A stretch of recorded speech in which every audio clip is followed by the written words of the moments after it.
Good morning class. आज इस video में हम पाठ 2 हिंदी गद्य के अंतर्गत पाठ 2 मुंशी प्रेमचंद का जीवन परिचय पढ़ेंगे।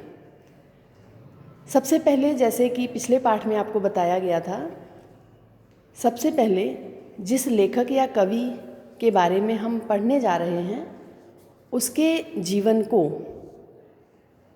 कुछ तथ्यों के माध्यम से सूक्ष्म में अवलोकित करेंगे, सूक्ष्म में पढ़ेंगे, पूरे जीवन को सूक्ष्म अवलोकन के रूप में। तो सबसे पहले हम हेडिंग डालेंगे नाम प्रेमचंद, फिर जीवन अवधि, मतलब उनका जीवन, उनके जो जीवन की संपूर्ण अवधि थी, जन्म से लेकर मृत्यु तक का सन हमें बताना है। जन्म इनका सन 1880, मृत्यु सन 1936 ईस्वी में। तो जीवन अवधि क्या हो गई? सन 1880 से सन 1936 ईस्वी तक। नाम, मूल नाम इनका धनपत राय था। इनका जो बचपन का नाम था धनपत राय था, बाद में इन्होंने प्रेमचंद अपना नाम कर लिया था। जन्म, वर्ष व स्थान, जन्म कब हुआ? 1880, स्थान लमही, वाराणसी, वाराणसी जिले के लमही गांव में इनका जन्म हुआ था। पिता माता, पिता का नाम था श्री अजायब राय, माता का नाम श्रीमती आनंदी देवी। युग इनका कौन सा था? हिंदी साहित्य में अगर युग देखा जाए तो शुक्ल युग, जिसे प्रेमचंद युग भी कहा गया, जिसे प्रसाद युग भी कहा गया, और काव्य में जिसे छायावाद भी कहा गया। शिक्षा, इनकी शिक्षा एमए तक हुई थी। पहले इन्होंने इंटर की पढ़ाई बीच में ही छोड़ दी थी क्योंकि गणित विषय में कमज़ोर थे और इस कारण पढ़ने में मन नहीं लग रहा था। फिर बाद में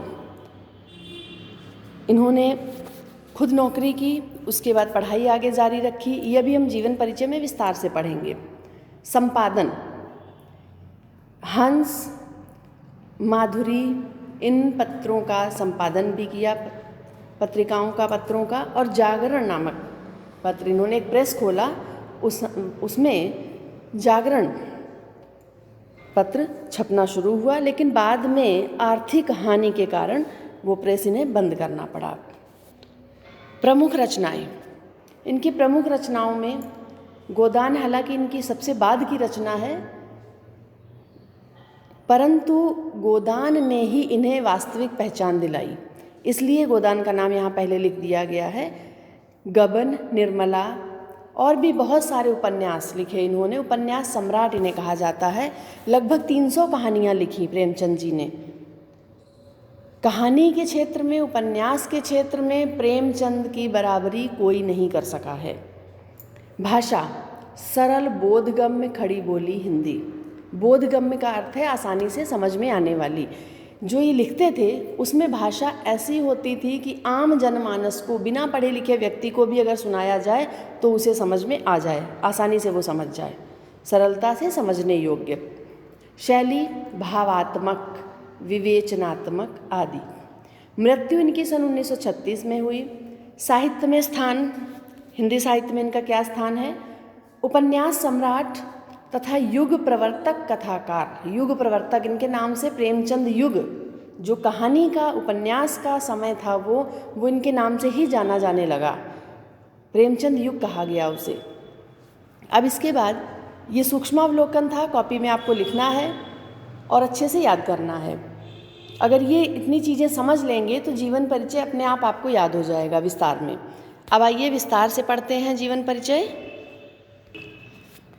जीवन परिचय यहाँ पर दिया गया है आपकी पुस्तक का। इसे पूरा नहीं लिखना है क्योंकि परीक्षा में ना तो इतना समय होता है और ना ही इतना आप याद कर पाएंगे पूरा। तो जो मेन बातें हैं, जो मुख्य बातें हैं, वो यहाँ पर टिक किया हुआ है मैंने, उतना ही लिखना है और उतना ही याद करना है। लेकिन समझेंगे पूरा, पता हमें पूरा होना चाहिए। भले हम कॉपी में पूरा ना लिख रहे हैं पर इनके जीवन की हमें पूर्ण जानकारी जितनी भी यहाँ दी गई है उतनी होनी चाहिए। जीवन परिचय हेडिंग डालेंगे। प्रेमचंद का जन्म वाराणसी जिले के लमही नामक एक छोटे से गांव में सन 1880 में हुआ था। प्रेमचंद के पिता का नाम अजायब राय तथा माता का नाम आनंदी देवी था। प्रेमचंद का वास्तविक नाम धनपत राय था। आपका बचपन कठिनाइयों तथा धनाभाव में व्यतीत हुआ। एंट्रेंस परीक्षा उत्तीर्ण करने के पश्चात आपने इंटर में प्रवेश लिया, परंतु अनुत्तीर्ण होने पर, इंटर में फेल हो गए थे ये, अनुत्तीर्ण होने पर पढ़ाई छोड़ दी। गणित उन दिनों अनिवार्य विषय था उस समय। जैसे आजकल आर्ट्स, कॉमर्स, साइंस ऑप्शन होते हैं, उस समय मैथ्स जो गणित था वो अनिवार्य विषय के रूप में पढ़ाया जाता था। तो जो इन्हें बहुत कठिन लगता था, क्योंकि इनकी रुचि तो साहित्य में थी, भाषा में थी, इसलिए इन्हें गणित कठिन लगता था। जब वे इंटर में पढ़ रहे थे तभी 15 वर्ष की उम्र में इनका विवाह हो गया था। प्रेमचंद ने अपनी पढ़ाई पूरी करने के बाद, आपको बता दें, इनकी पत्नी शिवरानी देवी बहुत अच्छी, वो भी एक लेखिका हैं, रही हैं, और इनके पुत्र अमृत राय वो भी एक महान साहित्यकार के रूप में प्रसिद्ध हुए। प्रेमचंद ने अपनी पढ़ाई पूरी करने के बाद शिक्षक के रूप में कार्य करना आरंभ किया। उनकी पदोन्नति सब इंस्पेक्टर के रूप में हो गई। सब इंस्पेक्टर किसमें? शिक्षा विभाग में। स्वास्थ्य ठीक ना होने के कारण पुनः शिक्षक के रूप में कार्य करने लगे। और एक चीज़ आपको बता दें, प्रेमचंद ने कानपुर के मारवाड़ी इंटर कॉलेज में प्रधानाध्यापक पद पर भी कार्य किया था। साथ ही साथ एक तो ये शिक्षक के रूप में कार्य करते थे, और साथ ही साथ इन्होंने अपनी पढ़ाई भी, अध्ययन भी जारी रखा। बीए तथा एमए की परीक्षाएं उत्तीर्ण की। गांधी जी से प्रभावित होने के कारण, ये गांधी जी से बहुत प्रभावित थे, इनकी विचारधारा गांधी जी के विचारों से ये ओतप्रोत थे, प्रेरित थे पूरी तरह से, और उन्हीं की तरह बनना चाहते थे। तो इन्होंने क्या किया, सरकारी नौकरी से रिज़ाइन दे दिया, त्यागपत्र दे दिया, और स्वाधीनता आंदोलन में कूद पड़े। सरकारी नौकरी करते समय ही प्रेमचंद ने सोजे वतन नामक पुस्तक का नाम याद कर लीजिएगा, सोजे वतन। ये ऐसी पुस्तक थी, इसमें प्रेमचंद जी ने देशभक्ति, ये कहिए कि जितने भी उनके मन में देशभक्ति के भाव थे सारे इस पुस्तक में उड़ेल दिए। और वो पुस्तक अंग्रेज़ों को इतनी खटकी कि इस पर प्रतिबंध लगा दिया गया। जितनी भी प्रतियां, जितनी भी इसकी कॉपीज़ छपी थी, वो सारी आदेश दिया गया कि जला दिए जाएं। पहले ये शुरू में उर्दू में लिखते थे, नवाब राय के नाम से उर्दू में लिखते थे, फिर हिंदी में रचनाएं करने लगे, और उसके बाद इन्होंने हंस नामक पत्रिका का संपादन किया। 1.5 वर्ष पश्चात आप काशी विद्यापीठ चले गए। वहाँ प्रधानाध्यापक बनकर कुछ दिन कार्य करने के बाद माधुरी नामक पत्रिका का संपादन किया।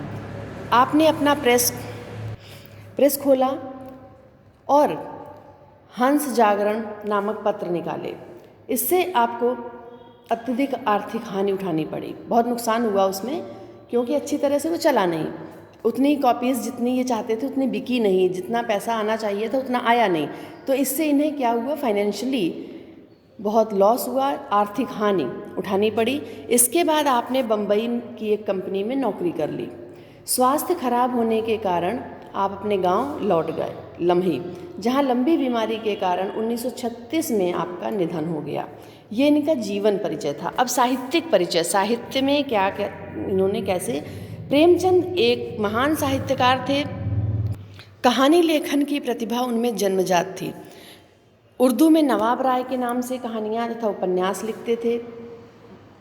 बाद में महावीर प्रसाद द्विवेदी की प्रेरणा से हिंदी में लिखना आरंभ किया और उन्होंने अपना साहित्यिक नाम प्रेमचंद रख लिया। तभी से इन्होंने अपना नाम प्रेमचंद रखा। प्रेमचंद की सोजे वतन नामक क्रांतिकारी रचना में सरकार को बगावत की बू आई। अंग्रेज सरकार को लगा कि हमारे खिलाफ लिख रहे हैं, और उस समय वो सरकारी नौकरी में थे, सरकारी मुलाजिम थे। प्रेमचंद की रचना सरकार ने जब्त कर ली और वितरण से जितनी बट गई, जितनी बिक गई थी उतनी थी। उसके बाद जो शेष प्रतियां बची, जिला कलेक्टर को सौंपने के बाद बड़ी कठिनाई से इन्होंने क्या किया कि अगर ना ऐसा करते तो अंग्रेज सरकार के द्वारा जेल में डाल दिए जाते। तो इन्होंने जो भी इनकी बची थी कॉपीज़, उस बुक की, उस पुस्तक की प्रतियां बची थी, वो उस समय जिला कलेक्टर यानी डीएम को सौंप दी इन्होंने, और इस संकट से बच सके। प्रेमचंद ने सतत साहित्य साधना करते हुए लगभग 1 दर्जन उपन्यास और 300 से अधिक कहानियों की रचना की। प्रेमचंद को हिंदी के उपन्यास तथा कहानी रचना का जन्मदाता माना जाता है। प्रेमचंद से पूर्व हिंदी साहित्य पूर्णतः कपोल कल्पित, पहले जो कहानियाँ लिखी जाती थी वो कल्पनाएं, केवल एक राजा रानी की कहानियाँ या परियों की कहानियाँ, ऐसी कहानियाँ जो वास्तविकता में हो ही नहीं सकती। लेकिन प्रेमचंद ने कहानी को एक ऐसा माध्यम बनाया कि समाज में जो भी घटित हो रहा है उसका यथार्थ वर्णन, इन्हें यथार्थवादी कहानीकार भी कहा जाता है, जो यथार्थवादी कहानियों का जन्मदाता माना जाना चाहिए इन्हें। और यथार्थवाद के साथ साथ मनोविश्लेषण, जो व्यक्ति के मन की भावनाएं हैं उसे भी अपनी कहानियों के माध्यम से इन्होंने दर्शाया। प्रेमचंद के आने से इस क्षेत्र में युगांतर